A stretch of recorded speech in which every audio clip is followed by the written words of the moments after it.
Hello everyone, welcome to my channel maths with कुंडे।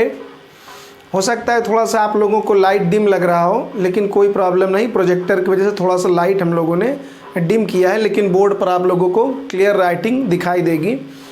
हम लोगों ने पिछले बार क्या किया था कि 2020-18 का हम लोगों ने प्रीवियस ईयर का एनडीए का पूरा क्वेश्चन कर लिया, और उसके बाद हम लोगों ने 2019 कर लिया था, और 18 और 17 का भी हम लोगों ने पूरा क्वेश्चन कर लिया था। आज हम लोग 2016 और 2015 के प्रीवियस ईयर के पूरे क्वेश्चन कवर करेंगे। उसके बाद फिर हम लोग प्रैक्टिस वाले क्वेश्चन भी कुछ करेंगे, और एकदम बढ़िया आराम से करेंगे। एक एक क्वेश्चन का हम लोग क्वेश्चन तो करेंगे ही, लेकिन उसके साथ उसमें और क्या क्या पॉसिबिलिटीज़ हैं, उन सभी चीज़ों को भी हम लोग समझते हुए क्वेश्चन को करेंगे। तो शुरू करते हैं। हम लोगों को सबसे पहला क्वेश्चन यहाँ पर गिवन है। थोड़ा सा इसको और हम लोग जूम कर लेते हैं, और ये हमारा पहला क्वेश्चन है। तो इस फर्स्ट क्वेश्चन में हम लोगों को क्या गिवन है कि एक हमारे पास सेट है। हाँ, अब क्लियर है।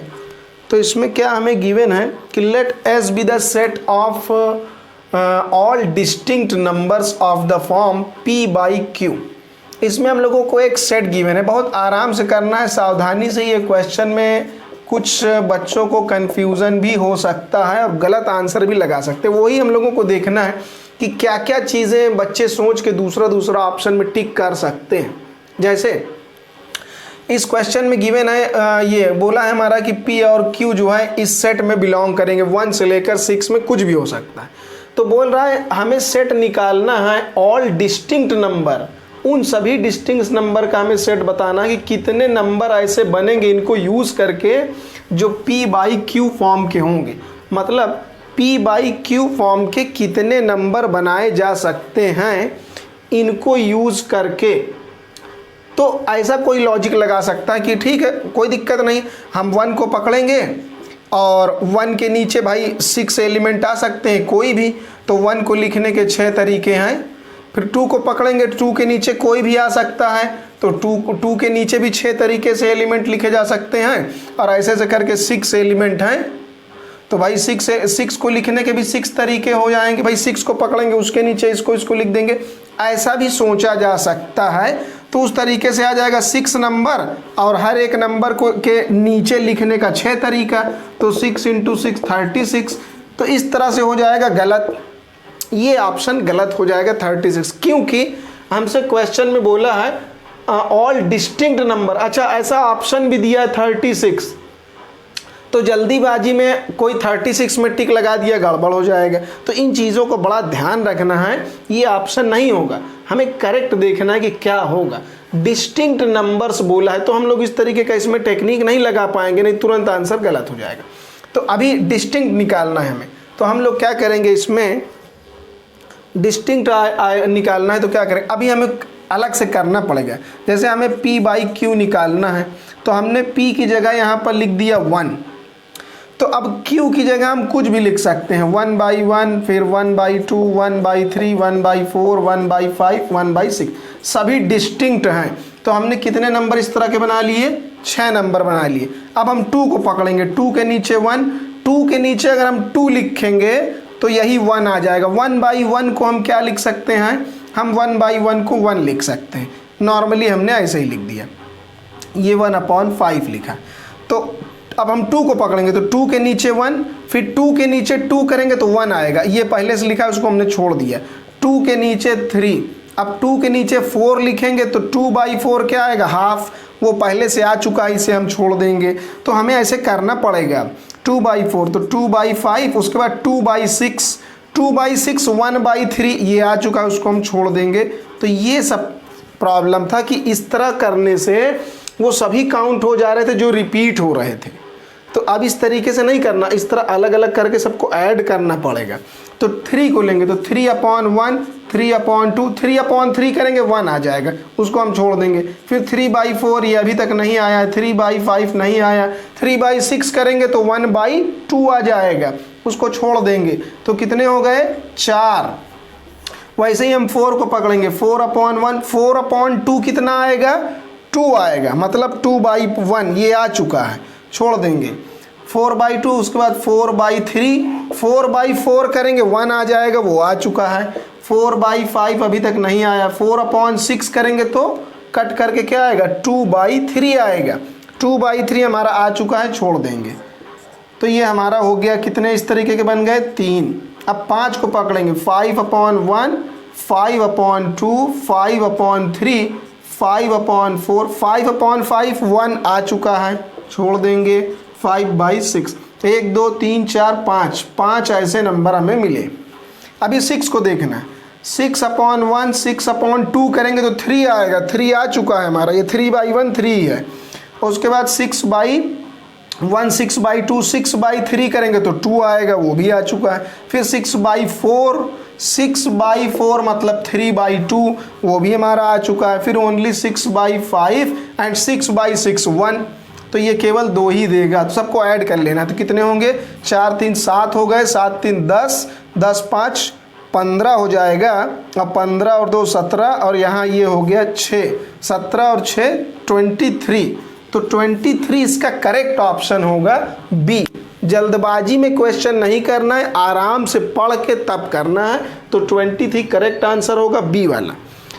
फिर हम लोग देखते हैं नेक्स्ट क्वेश्चन, इसमें क्या गिवन है हमें, इसी के नीचे दिया है, इसको हम लोग थोड़ा सा जूम कर लेते हैं तो देखते हैं हमें क्या गिवन है। Next question, question number 2। हाँ, क्वेश्चन 2 गिवन है और इसके फिर ऑप्शंस भी नीचे दिए हैं। पहले हम लोग क्वेश्चन को कर लेते हैं, ये क्या बोल रहा है इसको अच्छे तरीके से समझ लिया जाए। हाँ, अब हमें क्वेश्चन में सेट ए में क्या गिवन है। सेट ए हमें गिवन है x² + 6x - 7 < 0, ये गिवन है। तो कोई दिक्कत नहीं, इसका हम फैक्टर बनाएंगे। x² + 7x - 1x - 7 < 0। अभी यहाँ से हम x कॉमन लेंगे तो x + 7 - 1 x + 7। बहुत बढ़िया क्वेश्चन है ये। x + 7 एक ब्रैकेट में और x - 1 एक ब्रैकेट में। अब इस तरीके की इनइक्वालिटी को सॉल्व करने के लिए, इस तरीके की इनइक्वालिटी को अगर हमें सॉल्व करना है तो उसके लिए हम वेवी कर्व का यूज़ करते हैं। इसको हम लोग अभी तो बहुत सिंपल तरीके से हो जाएगा, इसको हम लोग बाद में डिटेल्ड भी पढ़ेंगे, लेकिन अभी उतना ज़रूरत भी नहीं है, वो आसानी से हो जाएगा। वेवी कर्व कैसे बनाया जाता है थोड़ा सा आसानी से हम लोग समझ लेते हैं। हमें देखना है जितने भी यहाँ पर पावर्स हैं वो सभी 1 हैं या नहीं। ठीक है, सबकी पावर 1 1 है, कोई प्रॉब्लम वाली बात नहीं है। यहाँ से रूट निकालेंगे तो क्या आएगा 1, तो हमने यहाँ बना दिया 1। यहाँ से रूट निकालेंगे तो आएगा -1। ठीक है, अब ध्यान देना है, हमेशा अगर सबकी पावर 1 1 है तो हमेशा यहाँ से शुरू करना है बनाते हुए। बहुत बढ़िया तरीका है ये। हमेशा ऊपर से, यहाँ से राइट से शुरू करना है, राइट से ऊपर से शुरू करना है। पहले ऊपर जाना है, फिर नीचे जाना है और फिर ऊपर। ये बना लिया हमने वेवी कर्व। बहुत आसान तरीका है। अभी देखना है हमें, अगर < 0 है तो निगेटिव वाला पोर्शन हमारा आंसर होगा, और अगर ग्रेटर 0 होता तो ऊपर वाला, ये वाला और ये वाला हमारा आंसर होता। तो ठीक है, ये < 0 है, मतलब हमारा सोल्यूशन क्या निकलेगा, ये यहाँ से -7 से लेकर 1 तक ओपन इंटरवल, क्योंकि नीचे इक्वल नहीं लगा। अगर इक्वल लगा होता तो हम क्या लगाते, क्लोज इंटरवल लगा लेते, कोई बात नहीं। तो अब हमारा यहाँ पर हम देखते हैं कि ये हमारा क्या है, ये हम लोग निकाल रहे थे a का वैल्यू, a निकाल रहे हैं। तो हमारा a जो है वो यहाँ से लेकर यहाँ तक फैला हुआ है, कोई प्रॉब्लम नहीं। अच्छा, अब हम देखते हैं b हमारा क्या गिवन है। b हमें दिया है x² + 9x + 14 < 0। इसका भी फैक्टर बनाएंगे 7x + 2x + 14 < 0। x कॉमन लेंगे तो x + 7, 2 कॉमन लेंगे तो x + 7। अब x + 7 एक ब्रैकेट में और x + 2 दूसरे ब्रैकेट में। तो x का वैल्यू, x का रूट यहाँ से क्या आएगा -7 आएगा, एंड यहाँ से आएगा -2। हम इसको एक ही वेवीकरण बना लेते हैं तो आसान रहेगा समझने के लिए। -7 यहाँ से निकालेंगे, -7 हमारा पहले से बना हुआ है, कोई प्रॉब्लम नहीं। -2 यहाँ से आएगा इक्वल टू -2, तो -2 हमारा कहाँ होगा, -2 हमारा यहाँ पर कहीं होगा बीच में 1 के बाद, यहाँ पर हमारा कहीं -2 होगा। तो ये हमने बना लिया यहाँ पर -2। थोड़ा इसको ऊपर बना लेते हैं क्लियर दिखे। तो यहाँ पर हमने कहीं पर बना दिया -2, ठीक है, ये होगा। अच्छा, अब देखना है ये सब ग्रेटर देन 0 है, मतलब 0 से बड़ा है। जब 0 से बड़ा होगा तो हम पॉजिटिव वाला ऊपर वाला लेंगे, हमारा आंसर ऊपर वाला आंसर होगा। मतलब ये, अब ये कहाँ से शुरू हो गया, मतलब अगर निकालेंगे तो ये बोल रहा है कि -2 ऊपर वाला हमारा आंसर होगा। -2 से लेकर कहाँ तक जाना है, ऊपर वाला हिस्सा लेना है, क्योंकि ये ग्रेटर देन 0 है। तो -2 से ऊपर मतलब आगे जाना है, तो -2 से और आगे तक जाएंगे तो कहाँ तक जाएंगे, -2 से +∞ तक। और ये इधर -7 से और इधर बढ़ेगा तो -7 से -∞ तक, और बीच में इसका यूनियन। मतलब ये हुआ कि बीच का ये पोर्शन, मतलब यहाँ से पूरा ऑनवर्ड ये हमारा पूरा B है, उधर तरफ पूरा B है, -2 से लेकर उधर तक पूरा B है, और यहाँ -7 से लेकर पूरा इस साइड तक B फैला हुआ है। तो A हमारा ये वाला हिस्सा है, B हमारा -2 से ऑनवर्ड उधर और -7 से इधर, तो B का 2 हिस्सा है, कोई दिक्कत नहीं। अब आसानी से हो जाए, इतना अगर हमने बना लिया तो एकदम आसानी से क्वेश्चन हो जाएगा। क्वेश्चन में क्या बोला कि A इंटरसेक्शन B, मतलब जो दोनों में कॉमन है। अगर A और B में हमें कॉमन ढूंढना है तो हम देखते हैं दोनों में क्या कॉमन है। डायग्राम देखेंगे सब समझ में आ जाएगा क्या कॉमन है। भाई ये वाला A हमारा यहाँ से शुरू हो रहा है -7 से और यहाँ तक जा रहा है। B हमारा शुरू हो रहा है ये वाला हिस्सा तो बिल्कुल बाहर है, इसमें A और B से कोई लेना देना इधर का नहीं है। लेकिन यहाँ पर हमारा जो B है -2 से स्टार्ट हो रहा है, और उसमें A का भी कुछ हिस्सा ये जो नीचे वाला ये भी आ रहा है। मतलब ये वाला जो पोर्शन है इतना, ये A में भी है और B में भी है। मतलब -2 से 1 तक, -2 से 1 तक जो है हमारा दोनों में कॉमन हिस्सा है। तो क्वेश्चन में क्या गिवन है कि A इंटरसेक्शन B -2 से 1 तक है। मतलब हमारा ये 1 वाला जो है 1 वाला बिल्कुल करेक्ट है। अब देखना है 2 वाला, इसको A - B है, ऐसा भी सिंबल बना देते हैं, चाहे ऐसे बना दिया जाए या A - B सेम चीज़ है, तो वो A - B है। A - B का क्या मतलब होता है, A - B का मतलब A का वो पोर्शन या A का वो एलिमेंट जो B में ना हो।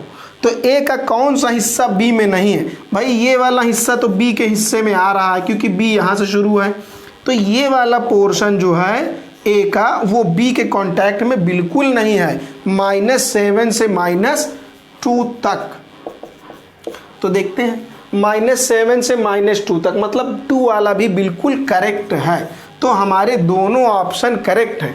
तो दोनों ऑप्शन वाला कहाँ पर दिया है, थोड़ा सा इसको हम लोग ऊपर कर लेते हैं। इसमें हमारा ऑप्शन दिया हुआ है C, ऑप्शन सी में दिया है बोथ 1 और 2। तो इसका करेक्ट ऑप्शन कौन सा हो जाएगा, C वाला करेक्ट ऑप्शन हो जाएगा। तो इस तरीके से हम लोग कर लिए इसको 2 क्वेश्चन। नेक्स्ट क्वेश्चन देखते हैं हमारा क्वेश्चन 3। इसके 2 ऑप्शंस आगे गिवन हैं। पहले हम लोग थोड़ा क्वेश्चन पढ़ लेते हैं कि क्या है, उसके बाद हम लोग ऑप्शंस देखेंगे। हाँ, तो देखते हैं इसमें हमें क्या गिवन है।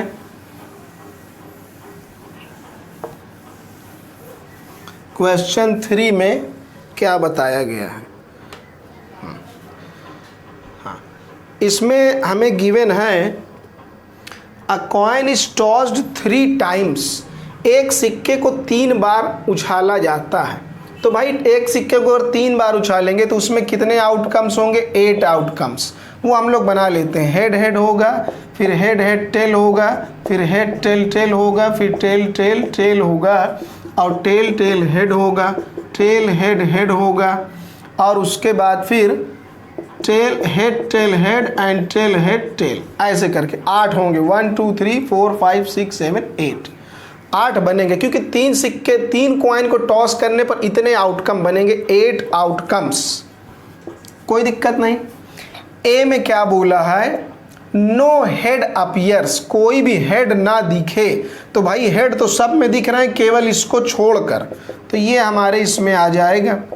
बी हमारा क्या बोल रहा है, एग्जैक्टली 1 हेड अपीयर, केवल एक हेड दिखे, एक से ना ज़्यादा ना एक से कम, तो कौन है भाई, ये है एक हेड वाला, एग्जैक्टली 1 हेड ढूंढना, एक ये है, और कौन है एग्जैक्टली 1 हेड का, एक ये एग्जैक्टली 1 हेड का हमारे पास ये, ठीक है। उसके बाद सी में क्या बोला, एट लीस्ट 2 हेड्स अपीयर, कम से कम 2 हेड, मतलब 2 से ज़्यादा भी हो सकते हैं, तो 2 वाले एंड 3 वाले, तो 2 3 वाला भी लेना है हमें और 2 वाला भी लेना है, 2 वाला भी, और ये वाला 2 है, HTH, तो क्योंकि बोला है एट लीस्ट 2 हेड, तो कम से कम 2 हेड हो और ज़्यादा से ज़्यादा और भी हो सकते हैं, तो हमने 2 हेड वाले और 3 हेड वाले दोनों रख लिए। अब क्वेश्चन पर आते हैं। क्वेश्चन पहला ऑप्शन बोल रहा है which one of the following is correct, कौन करेक्ट है। ए ऑप्शन हम लोग चेक कर, इसमें चेक करना पड़ेगा कौन सा करेक्ट है। बोल रहा है A union B, A union B, अगर हम ए और बी का यूनियन करेंगे, मान ले अगर हम ए और बी का यूनियन करते हैं तो क्या आ जाएगा, उसमें ये भी आ जाएगा, मतलब जो टेल टेल टेल है लिख कर हम लोग देख लेते हैं,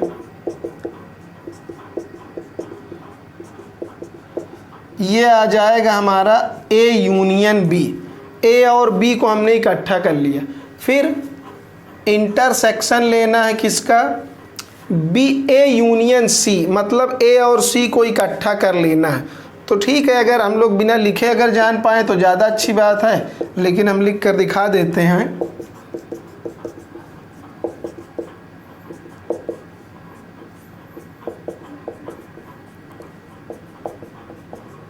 ये आ गया, तो ये हमारा है ए यूनियन बी एंड ये ए यूनियन सी, दोनों में कॉमन ढूंढना है। तो भाई कॉमन दोनों में तो कुछ नहीं मिल रहा, केवल ये कॉमन हमें मिल रहा है, तो कॉमन क्या आया, टेल टेल टेल। अब कह रहा है कि ये बी यूनियन सी के बराबर है या नहीं, तो भाई हमें दिख रहा है बी और सी का यूनियन लेंगे तो इससे तो बहुत बड़ा सेट आएगा, मतलब हमारा पहला वाला ऑप्शन ठीक नहीं है। बी और सी का यूनियन लेने पर इससे तो काफ़ी बड़ा आएगा, मतलब ये चीज़ इसके इक्वल हमारा नहीं है, ऐसे चेक करना हमें पड़ेगा, बिना लिखे भी हम लोग ऑब्जर्व कर सकते हैं, तो ये हमें देखना है। अच्छा, ए इंटरसेक्शन बी का कॉम्प्लीमेंट, ए इंटरसेक्शन बी के कॉम्प्लीमेंट को हम लिख सकते हैं ए माइनस बी, फिर यूनियन ए इंटरसेक्शन सी का कॉम्प्लीमेंट मतलब ए माइनस सी, ए माइनस बी का मतलब क्या होता है, ए का वो एलिमेंट जो बी में ना हो, तो भाई ए का कौन सा एलिमेंट है जो बी में नहीं है, केवल यही तो है, टी टी टी। ए माइनस सी, ए का वो एलिमेंट जो सी में ना हो, तो यही तो है जो सी में नहीं है। अब इनका यूनियन तो भाई यही आएगा, ठीक है, हमने ये निकाल लिया। अभी ये भी चेक करना, बी कॉम्प्लीमेंट, इसकी जगह हम क्या लिख सकते हैं, हमने डी मॉर्गन लॉ पढ़ा है, यूनियन लगा है तो इंटरसेक्शन का होल कॉम्प्लीमेंट हो जाएगा, डी मॉर्गन्स लॉ ये हमारा है। अगर आप लोगों ने थियरी नहीं पढ़ा है तो डिस्क्रिप्शन में लिंक है, वहाँ से आप लोग देख सकते हैं, या तो फिर आपको वहाँ से पूरा थियरी मिल जाएगा, प्रॉपर फार्मूला वगैरह सब डिटेल्ड थियरी। तो ये डी मॉर्गन लॉ से इसकी जगह हम ये लिख सकते हैं। अब बी इंटरसेक्शन सी, अच्छा बी और सी में क्या कॉमन है, इंटरसेक्शन मतलब बी सी में क्या कॉमन है, तो बी और सी में तो हमें कुछ भी कॉमन नहीं दिख रहा, तो कुछ कॉमन नहीं दिख रहा मतलब एम्प्टी सेट। अच्छा, ऊपर कॉम्प्लीमेंट हमने पढ़ा है, एम्प्टी सेट का कॉम्प्लीमेंट क्या होता है, होल सेट होता है। होल सेट मतलब इसको हम यूनिवर्सल मान लें तो ये तो पूरा यू के बराबर आ जाएगा। तो भाई लेफ्ट से कुछ और आया, राइट से कुछ और आया, मतलब ऑप्शन बी भी हमारा ठीक नहीं है, कोई बात नहीं। हम लोग आगे 2 ऑप्शन इसमें और दिए हैं, ये नेक्स्ट पेज पर हमारे, इसको भी हम लोग चेक कर लेते हैं। देखते हैं इसमें हमें क्या गिवन है, इसको तो चेक करके देखना पड़ेगा। अगर कोई ऑप्शन हमें जल्दी मिल जा रहा है तो जल्दी क्वेश्चन हो जाएगा, अदरवाइज तो प्रॉपर देखना पड़ेगा। अब यहाँ पर हमारे पास क्या है, हम देख रहे हैं यहाँ पर अभी हम लोगों ने इसको चेक किया है कि इसको हम क्या लिख सकते हैं, बी इंटरसेक्शन सी का कॉम्प्लीमेंट। बी और सी का इंटरसेक्शन क्या आया था, कुछ भी नहीं आया था, एम्प्टी सेट आया था। और यहाँ ए एम्प्टी सेट का कॉम्प्लीमेंट क्या होता है, यूनिवर्सल सेट। हमने पढ़ा है किसी भी सेट का यूनिवर्सल सेट के साथ इंटरसेक्शन लेते हैं तो ए ही आता है, वही सेट आएगा। ए मतलब ये हमारा आ जाएगा, ए मतलब ये आ जाएगा, ठीक है।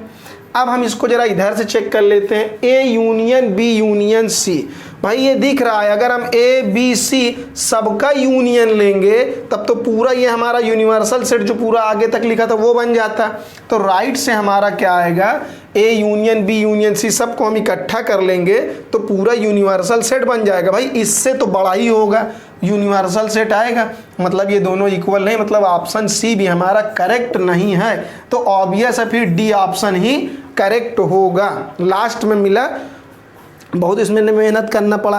अगर ये पहले ही मिल जाता तो हम उसी में टिक लगा देते, ऐसे क्वेश्चन में चेक करना पड़ेगा, विदाउट चेक किए हम पता नहीं लगा सकते, तो सबको चेक करना पड़ेगा। तो 3 गलत मिले तो ऑब्वियस है लास्ट वाला ही करेक्ट रहा होगा। नेक्स्ट क्वेश्चन हम लोगों का है क्वेश्चन 4 है, ये थोड़ा सा इसको हम जूम कर ले रहे हैं।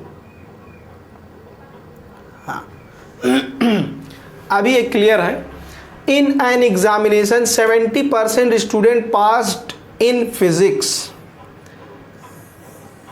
फिजिक्स में 80% बच्चे पास हो गए हैं, ठीक है। केमिस्ट्री में कितने हो गए हैं, 70% पास्ड इन फिजिक्स। फिजिक्स में 70% अभी बोला है फिलहाल, और बोला है हम लोगों से 80% इन केमिस्ट्री, तो केमिस्ट्री में 80% है। अभी हम लोग ऐसे रफली लिख ले रहे हैं, अभी पता चल जाएगा। एंड मैथमेटिक्स में 85%, मैथमेटिक्स में ये हमारा है 85%। अभी इसका हमें कुछ पता नहीं है, हम लोग रफली लिख रहे हैं कि हाँ इसमें ये होगा, ठीक है। एंड क्या बताया है next, student passed in biology 85% जो है, 75% पास्ड इन मैथमेटिक्स, इसमें दिया है 75, और कुछ बायोलॉजी वाले बच्चे भी हैं। बायोलॉजी वाले बच्चे जो हैं उसमें कितने हैं, 85% बायोलॉजी के स्टूडेंट हैं। अच्छा ठीक है, तो ये किसी न किसी, भाई 100% ये पूरा होगा, जो हमारा यूनिवर्सल सेट होगा वो पूरा 100% होगा। तो ठीक है, ये हमारा यूनिवर्सल सेट है पूरा जो 100% होगा, कोई दिक्कत नहीं। And X% students failed, X% student fail होगा। तो भाई ये जो गोला वाला बना है ये सब तो पास वाले हैं, ये सब पास वाले हैं, तो इनको छोड़कर जो बाहर का हिस्सा बाकी रह जाएगा वो सब कौन है, वो सब फेल्ड वाले हैं। ये सब तो पास वाले हैं जो सर्किल की तरह बनाए गए। तो ये जो बच्चे हमारे 15% ये बाहर हैं। 100% क्या है, 100% पूरा है, सबको कवर कर रहा है, फेल पास सब, ये यूनिवर्सल सेट बताता है। और इसको छोड़कर जो बाहर की दुनिया है ये कौन है, 15% है जो फेल्ड है, किसी में पास नहीं है। तो ठीक है, what is the minimum value of x, तो x की मिनिमम वैल्यू क्या हो सकती है। इस तरह के क्वेश्चन में हम लोगों को ज़्यादा दिमाग नहीं लगाना, इसमें देखना है कि फिजिक्स केमिस्ट्री और इसमें जो भी सब्जेक्ट्स गिवन है उसमें सबसे लार्जेस्ट, सबसे हाईएस्ट परसेंटेज कितना है। तो सबसे हाईएस्ट परसेंटेज हमारा इसमें दिया 85%, मतलब और जितने ये सब, मतलब जो हमारा बायोलॉजी वाला 85% है ये केमिस्ट्री फिजिक्स मैथमेटिक्स सबको अपने अंदर भी कंटेन कर सकता है, क्योंकि 85 के अंदर ये पूरे आ सकते हैं, ये पूरे आ सकते हैं, ये पूरे आ सकते हैं, तो ये सबको ये कंटेन कर सकता है। तो अगर मान लिया जाए कि ये सभी इसके अंदर कंटेन हो गए तो भाई एक ही सर्किल में सब आ जाएंगे। तो 100% में से 85% में सब बच्चे पास हो गए, तो बचे कितने भाई? 15% फेल बचे, 15% फेल हमारे पास बचे। तो बोल रहा है कि what is the minimum value of x। अगर ये सब इसके अंदर कंटेन्ड हो जा रहे हैं तो जो x का मैक्सिमम वैल्यू होगा, मैक्सिमम वैल्यू होगा 15%। इसमें ध्यान देना है, इसमें पूछा है मिनिमम वैल्यू, हमें निकालना है मिनिमम वैल्यू। अगर हम ऐसा करते हैं कि इन सब को इसके अंदर कंटेन करा दें तो भाई ये सभी भाई जितने छोटे वाले हैं सब बड़े वाले के अंदर आ जाएंगे, तो बाहर ओनली 15% बचेगा। वो मैक्सिमम वैल्यू होगी कि मैक्सिमम x इतना हो सकता है। लेकिन हमसे पूछा है मिनिमम, ध्यान देना है, नहीं खुशी के मारा टिक लगा दिए 15% और हो गया आंसर गलत। हमसे पूछा है मिनिमम वैल्यू। जब मिनिमम पूछेगा तो ये सेट्स पूरी तरीके से इसके अंदर कंटेंट नहीं होंगे। हो सकता है कोई सेट कुछ कंटेंट हो, उसका कुछ हिस्सा बाहर हो, तो उस केस में, मिनिमम के केस में जो हमारी वैल्यू होगी 0% से लेकर 15% तक कुछ भी हो सकती है। लेकिन ऐसा ऑप्शन में कहीं दिया नहीं, तो नन ऑफ दिस इसका करेक्ट ऑप्शन होगा। अगर मैक्सिमम पूछता तो हम ये टिक लगाते, लेकिन इसने मिनिमम पूछा है, इसलिए डी वाला इसका करेक्ट ऑप्शन होगा। नेक्स्ट है हमारा फिफ्थ क्वेश्चन। फिफ्थ क्वेश्चन में क्या बताया है?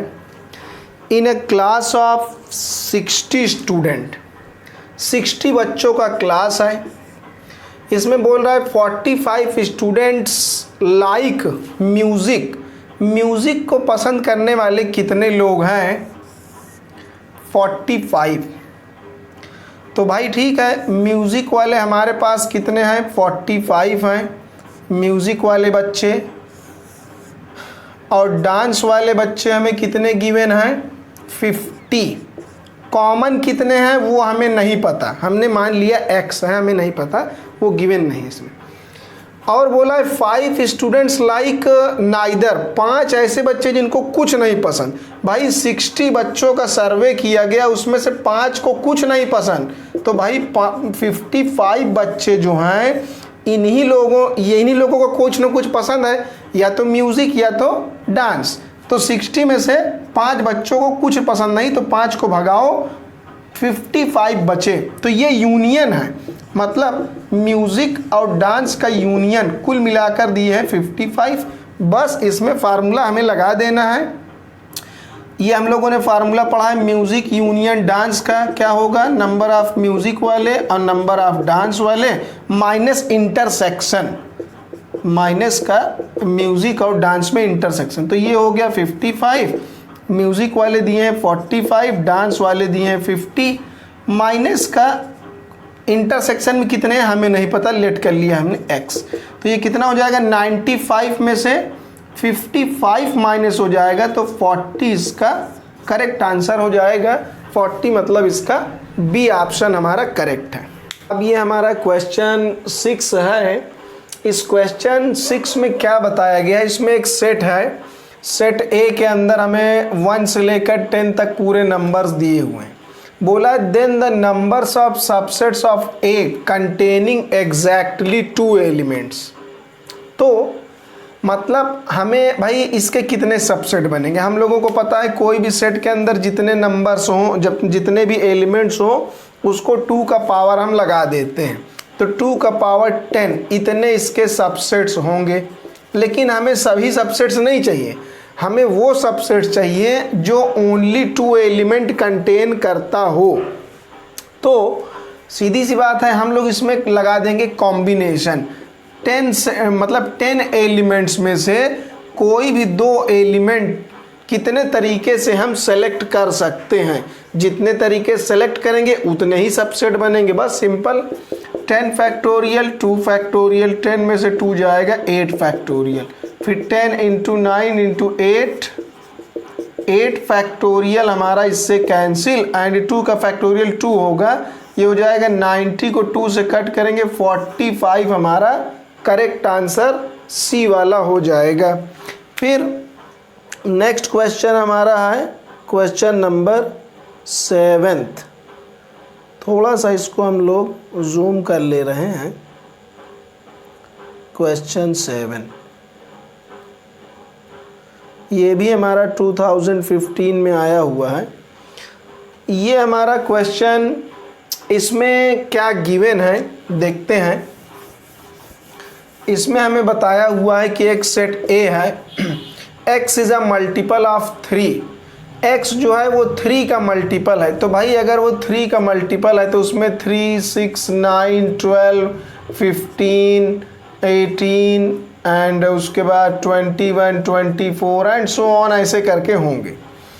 b क्या है, वो मल्टीपल है 4 का। 4 का मल्टीपल 4, 8, 12, उसके बाद 16, 20, 24 एंड सो ऑन ऐसे जाएगा।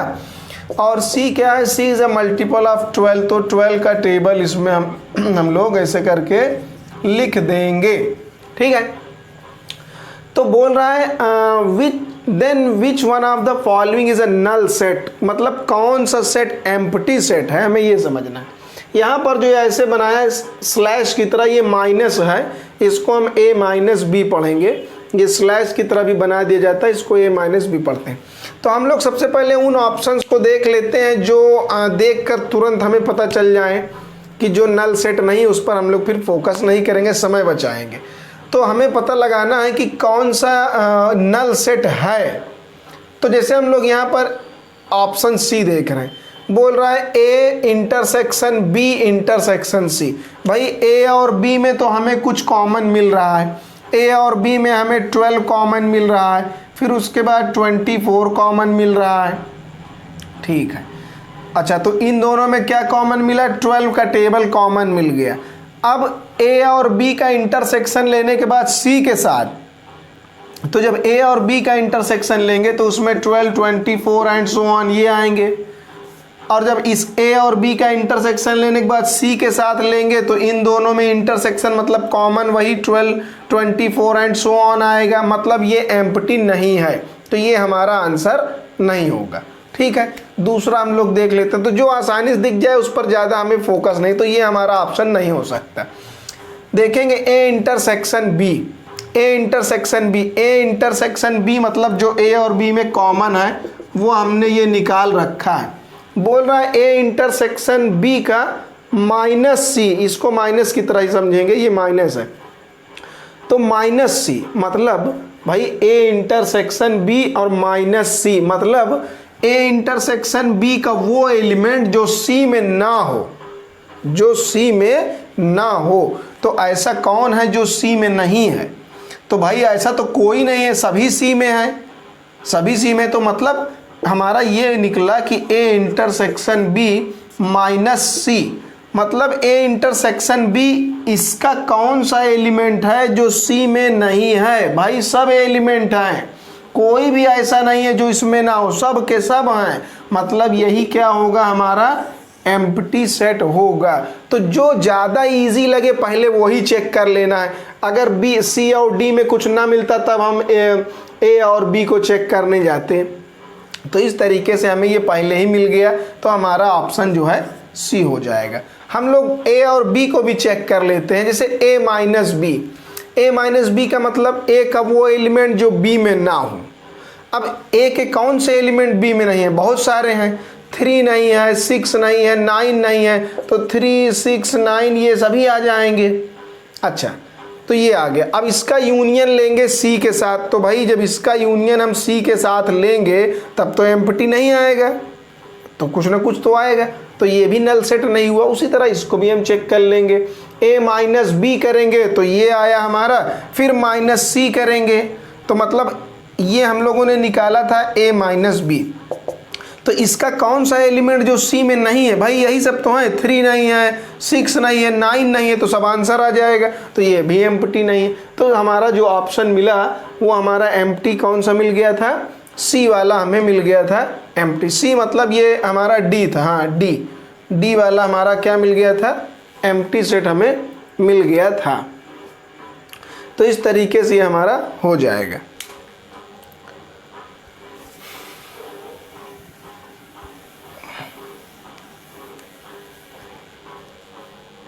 नेक्स्ट क्वेश्चन हम लोग देख रहे हैं, ये क्वेश्चन नंबर हमारा 8th आ गया है। ये 8th क्वेश्चन हम लोग पहले भी कर चुके हैं, ये रिपीट हो गया है। ये 2016 में भी आ गया है और 15 में भी, तो ये हम लोग अभी कर चुके हैं, तो इसको हम लोग स्किप कर देंगे। ये 2 बार आ गया। हमारा क्वेश्चन नंबर ये 9th है। क्वेश्चन नंबर 9th में बोला है ए और बी का इंटरसेक्शन है एम्प्टी। तो हमने लेट कर लिया, जैसे कुछ भी हम एग्जाम्पल ले लेते हैं कि ए और बी में कुछ भी कॉमन नहीं। जैसे हमने ए की जगह पर ले लिया 1 2 और बी की जगह पर हमने ले लिया 3 4। तो हम देख रहे हैं कि ए इंटरसेक्शन बी हमारा 5 है। ठीक है, ये कंडीशन सही। बोल रहा है सी और डी वो भी एम्प्टी, मतलब उनका भी, उसमें भी कुछ कॉमन नहीं है। जैसे हमने ले लिया सी में कुछ भी ले लिया हमने 3 4 3 5 6 हमने ले लिया, और हमने डी में ले लिया 7 8 9। तो अब हम देख रहे हैं कि सी और डी भी ये क्या है, ये भी एम्प्टी है। ठीक है, कंडीशन जो हमें गिवन है वो सेटिस्फाइड है, क्योंकि ए बी में कुछ भी कॉमन नहीं है और सी और डी में भी कुछ कॉमन नहीं है। लेकिन बी और सी के बारे में हमें कुछ नहीं बताया, तो क्या पता कुछ कॉमन हो भी सकता था। ए और डी में हमें कुछ नहीं बताया, तो क्या पता कॉमन हो या ना हो, उसकी कोई गारंटी नहीं है। तो हमने गिवन कंडीशन के अकॉर्डिंग ये मान लिया। अब कह रहा है कि ए यूनियन सी अगर हम निकालें, ए और सी का यूनियन निकालें, तो 1 2 3 4 1 2 3 5 6 आ जाएगा। और बी यूनियन डी निकालें, बी यूनियन डी अगर हम लोग निकालेंगे तो क्या आ जाएगा 3 4 7 8 9 आ जाएगा। तो कह रहा है कि ए यूनियन सी और B union D always disjoint. तो भाई ये डिसजॉइंट कहाँ है, डिसजॉइंट मतलब दोनों में कॉमन ना हो। भाई यहाँ तो कॉमन हमें मिल रहा है, 3 कॉमन मिल गया, तो ये मतलब पहला वाला स्टेटमेंट हमारा गलत है, डिसजॉइंट नहीं है। यहाँ तो कुछ कॉमन मिल गया 3, जो कि हमने इसकी कंडीशन को फॉलो किया है, तो ठीक है, 1 वाला हमारा गलत हो गया स्टेटमेंट। अच्छा, सेकंड देखना, ए इंटरसेक्शन सी। ए और सी में देखते हैं क्या कॉमन है। ए और सी में हमारा क्या कॉमन है, कुछ भी कॉमन नहीं है, कोई बात नहीं। अब बी और डी में क्या कॉमन है, बी और डी में क्या कॉमन है, कुछ भी कॉमन नहीं है, कोई बात नहीं। अब कह रहा है कि ये वाला सेट और ये वाला सेट आर ऑलवेज डिसजॉइंट। तो भाई एम्प्टी सेट और एम्प्टी सेट तो हमेशा इनका जब लेंगे तो इसमें तो कुछ कॉमन होगा नहीं, वो भी हमेशा क्या आएगा, एम्प्टी ही आएगा। इन दोनों में क्या कॉमन है, एम्प्टी में कुछ कॉमन नहीं है, एम्प्टी ही होता है, तो एम्प्टी सेट आएगा, मतलब डिसजॉइंट है। मतलब ये डिसजॉइंट, मतलब ऑप्शन 2 हमारा करेक्ट है। तो ओनली 2 करेक्ट है, 1 वाला हमारा जो है स्टेटमेंट गलत है। तो ओनली टू मतलब ऑप्शन बी। तो इस तरीके से हमारा जो है आज का ये कंप्लीट हो गया। नेक्स्ट क्लास में हम लोग आगे के ईयर में आए हुए क्वेश्चंस को कवर करेंगे।